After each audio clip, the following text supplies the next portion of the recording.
você encara isso?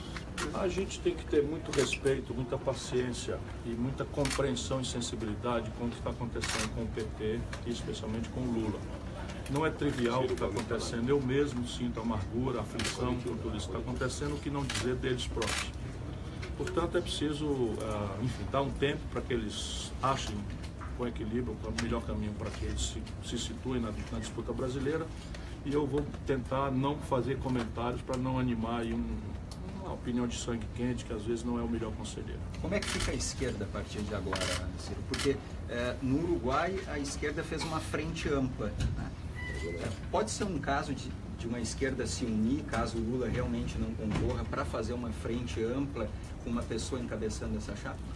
O Brasil precisa de um projeto, que é o que o Uruguai conseguiu arranjar, o que permitiu unir as diferentes facções uruguaias, e é o que aconteceu já em momentos importantes, por exemplo, quando se redemocratiza a Espanha, é um pacto ao redor de questões práticas, não é?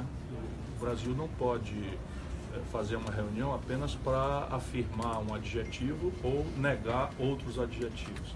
Nós precisamos sinalizar para o nosso povo qual é a resposta que nós temos, melhor do que a direita, né, para resolver essa equação do emprego, a equação da saúde pública, a equação da violência urbana impune, a equação da corrupção, que infelizmente tomou centralidade no drama nacional brasileiro, e tentar forçar que, para além das emergências populares, a gente entenda que a educação é uma coisa inadiável também. Candidato, hoje um jornal do centro do país disse... Jornal de onde? Folha de São Paulo informou que o fato de o senhor não ter ido lá manifestar apoio ao Lula afasta o PT do senhor de um eventual apoio. Pois é.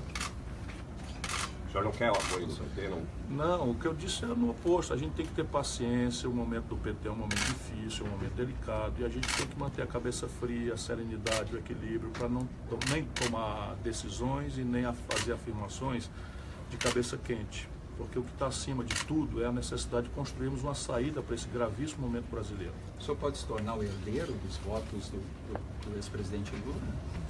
O Brasil precisa construir uma liderança forte. O Brasil precisa construir uma liderança capaz, né, de confrontar essas forças poderosíssimas que inclusive têm escora no estrangeiro, para restaurar nossa concepção de projeto nacional e trazer de volta ao país um mínimo de esperança perdida nessa atoleira em que nós estamos aí desde o golpe. E eu quero me propor a construir, junto com a sociedade brasileira, essa liderança forte. Você já achou da declaração do delegado da Polícia Federal dizendo que agora que pegaram o Lula, é hora de pegar o Alckmin, o Temer? Eu não gosto de delegado falando. Não gosto de delegado falando, mas a sociedade brasileira, e nela eu me incluo, por ampla maioria, nessa maioria eu me incluo, está muito incomodada com o fato de que parece que a mão severa da lei só funciona contra o PT e contra o Lula. Nenhum dos altíssimos dignitários do PSDB, enrolados em corrupção de altíssimo volume, com somas volumosas de dinheiro demonstrado na Suíça, passou qualquer tipo de constrangimento. O senhor acha que isso é deliberado? Se não é deliberado, é preciso que a justiça entenda que nós, a maioria da sociedade brasileira, está muito desconfiada desse desequilíbrio. O Aécio Neves não passou por constrangimento quando foi impedido de sair de casa? Mas veja o que aconteceu na sequência. Que tipo de desequilíbrio que o senhor cita? Parece que a lei severa só vale para um lado no Brasil. Quando a lei severa é muito boa, se ela valer para todos. Tendo ocupado posto dentro da estrutura do governo federal, o Congresso Federal agora volta para discutir regulamentação de lobby e algumas outras pautas. Especificamente nessa regulamentação de lobby, qual que é a avaliação do senhor? É necessário que seja feito? Em que bases que precisa ser feito? O projeto atual, inclusive o substitutivo, é adequado? É preciso regulamentar, porque a ideia de influenciar grupos de pressão, influenciar a vontade parlamentar é um fato da realidade do mundo inteiro, na democracia representativa. E diante desse fato real, ou você dá grave transparência para que a sociedade tenha algum controle sobre isso, ou é o paraíso da clandestinidade, do suborno, não é, como eu testemunhei quando fui parlamentar. Lobistas absolutamente clandestinos, subornando deputados para votar coisas absolutamente graves contra o povo. Candidato, qual é o seu projeto para o país gerar emprego? A prisão do Lula deve ser revogada agora na quarta-feira, se o Supremo votar contrariamente à prisão em última instância?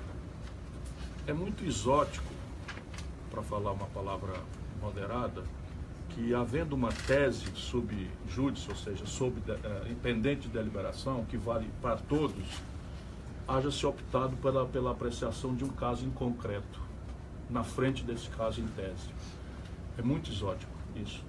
É muito exótico que um voto seja dado contra as próprias convicções do magistrado em nome de uma decisão pretérita do colegiado. O senhor está dizendo da Rosa Weber? Não, você que está dizendo. Estou dizendo que é muito exótico tudo isso, para um velho professor de direito.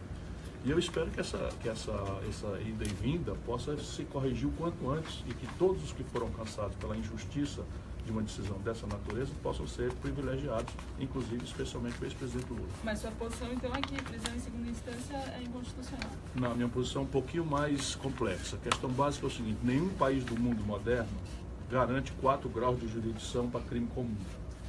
Só nós. Isso é uma aberração nossa.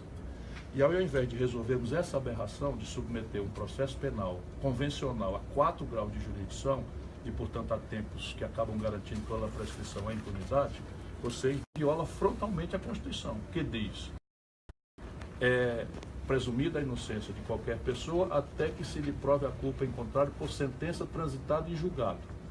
E diz logo em seguida o que é sentença transitada e julgado: é contra a qual não se possa levantar mais nenhum recurso. Portanto, ninguém precisa ser professor, nem bacharel em direito, nem mestre de nada para saber que é uma impertinência você, tendo 2 graus de jurisdição, ainda por percorrer o recurso, você já estabelece as consequências da pena a meio caminho desses recursos. À luz do erro estratégico da constitucionalidade brasileira, e especialmente da legislação processual, essa aberração tem que ser esclarecida. O que o senhor acha que vai acontecer com o ex-presidente Lula a partir de agora? Vai continuar preso ou o senhor acha que há chance alguma dele, em determinado momento, sair da cadeia?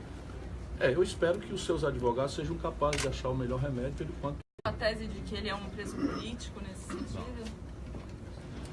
É preciso que a gente tome muito cuidado com as palavras, porque quando a gente atribui palavras a situações distintas, a gente acaba criando uma confusão que não ajuda especialmente o jovem, que não sabe o que foi preso político. Preso político foi, por exemplo, o Lula, foi o Prestes, enfim, muitos brasileiros foram presos políticos, ou seja, recolhidos apenas porque emitiram opiniões políticas. Você pode considerar injusta a formação da culpa do Lula, mas daí a extrapolar que é um preso político, a mim, me parece estranho. Qual é o seu projeto para o país gerar emprego? O Brasil precisa retomar o crescimento e isso exige basicamente 3 grandes movimentos na partida. O primeiro movimento é ver o que podemos fazer para o fato explosivo do endividamento das famílias e das empresas. Hoje há 60 milhões de brasileiros com o nome negativado no Serasa e no SPC, e o setor privado deve 2 trilhões de reais, dos quais 600 bilhões já estão a caminho da inadimplência e do registro de crédito de recuperação duvidosa. Espontaneamente, o oligopólio do banco não vai resolver isso. Segundo, o país tem uma questão fiscal falimentar. Nós precisamos redesenhar a situação fiscal do Brasil. E terceiro, tudo que o país cresce, o país apresenta um buraco nas contas externas, pela explosão dos importados, dado que nós não temos um projeto de desenvolvimento e estamos nos desindustrializando há 20 anos de forma absolutamente única na história da humanidade. De maneira que isso pode ser alcançado em 4 grandes complexos industriais, só para dar exemplo. O complexo industrial do petróleo e gás. O Brasil está exportando petróleo bruto barato e importando gasolina e óleo diesel, só para dar um exemplo. O complexo industrial da saúde. No ano passado, o governo federal comprou do estrangeiro, gerando emprego na China e na Europa, 17 bilhões de dólares, que é quase 50 bilhões de reais. O complexo industrial do agronegócio, 40% dos custos de produção da agricultura brasileira estão importados do estrangeiro. E, por fim, o complexo industrial da defesa. O Brasil gasta ao redor de 20 bilhões de reais por ano, também gerando emprego no estrangeiro.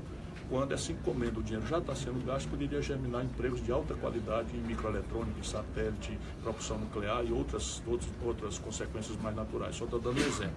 E, evidentemente, para começar, a construção civil tem um potencial bastante forte e inexplorado hoje no Brasil. Ministro, o senhor acha que a Carmen Lúcia, ao votar o HC do Lula antes de votar o princípio, errou quando o senhor diz que... Eu não gostaria de comentar decisões judiciais. Numa democracia, especialmente com um velho professor de direito, decisão judicial se cumpre.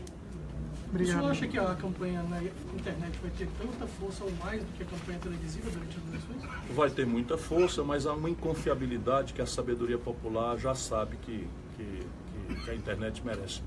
O olhar sobre a internet deve ser sempre feito com o filtro da inconfiabilidade, dado que é um território anárquico, para o bem e para o mal. Aí também será o território da mentira, do boato. A disseminação das fake news mostra o oposto, talvez, né? Não, estou dizendo, não sei como é que você vê o oposto. tem que ganhar E mais afirma força. fake news como... Então, você não entendeu o que eu disse. A fake news ganha força. O que eu disse exatamente o que o amigo está dizendo. É que a internet deve ser olhada com uma inconfiabilidade. Talvez seja esse in que você não ouviu. E como usar essa ferramenta para atingir os eleitores e ao mesmo tempo combater essa Veja, o boato existe desde que a vida humana se organiza em comunidade.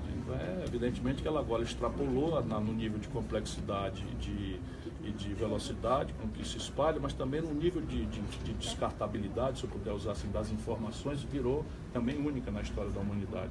Então é um jogo de coerência, onde a população tem que olhar as coisas, checar a fonte, checar a data, checar a confiabilidade disso, duplicar a fonte para entender e olhar se aquilo guarda coerência com a vida das pessoas que estão envolvidas nesse assunto. Candidato, o principal temor do mercado é que a pessoa que seja eleita para governar o país a partir de 2019 adote políticas que interrompam o processo de recuperação do país. Como que o senhor vê isso? Como que o senhor vai trabalhar? Eu vou tentar mostrar ao setor intoxicado ideologicamente da vida brasileira, esteja ele onde estiver, que o Brasil não está em processo de recuperação. Deixa eu só lhe decompor o número de 1% pífio, né, que o Brasil está experimentando esse ano. A agricultura e a pecuária, o agronegócio, cresceram 13% no ano 2017. O que quer dizer que a indústria cresceu 0, a construção civil caiu 5 pontos. As regiões metropolitanas todas caíram, todas decresceram. O Sudeste, onde está 40% da produção brasileira, caiu 0,7%. E aí o que acontece? Pega 13% do agronegócio e forma uma média e mente para a população dizendo que o Brasil está se recuperando. O Brasil não está se recuperando. Obrigado, gente. O que o senhor vai recuperar, então? O que o senhor vê? Ah, O isso senhor vai recuperar? as pistas estão aqui dadas pelo seu colega. O que o senhor acha da privatização da A privatização da Petrobras é um crime de lesa pátria da Eletrobras.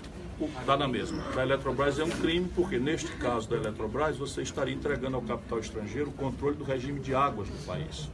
Dado que a substância da Eletrobras são 200 e tantas hidrelétricas que geram, interligadas pela transmissão, que geram 80% da energia brasileira, Brasil Hidráulica. As outras são pequenas PCHs. Estou usando um pleonasmo aqui porque o P de PCH é pequena.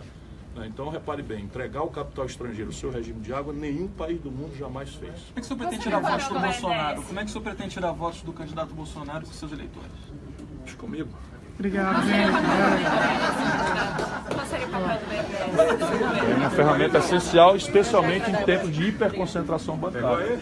Mas o governo Temer destruiu o BNDES com 2 movimentos. Descapitalizou em 2/3 o fundo do BNDES, fazendo a maior pedalada fiscal da história da humanidade, contabilizando como gasto com receita corrente 200 bilhões, que foi antecipação do dinheiro que foi capitalizado, e destruindo a TJLP, que hoje está fazendo com que o setor industrial esteja antecipando pagamentos, porque já está encontrando no mercado convencional a linha de crédito mais acessível do que o BNDES. Mas isso não seria desejável? Não, isso é completamente hostil. Ciro, como o senhor vê a polarização que o país está hoje? É possível governar com essa polarização tão intensa, petismo, antipetismo? Uma das tarefas do próximo presidente da República é cicatrizar a unidade nacional. Como fazer isso? Com exemplo e diálogo.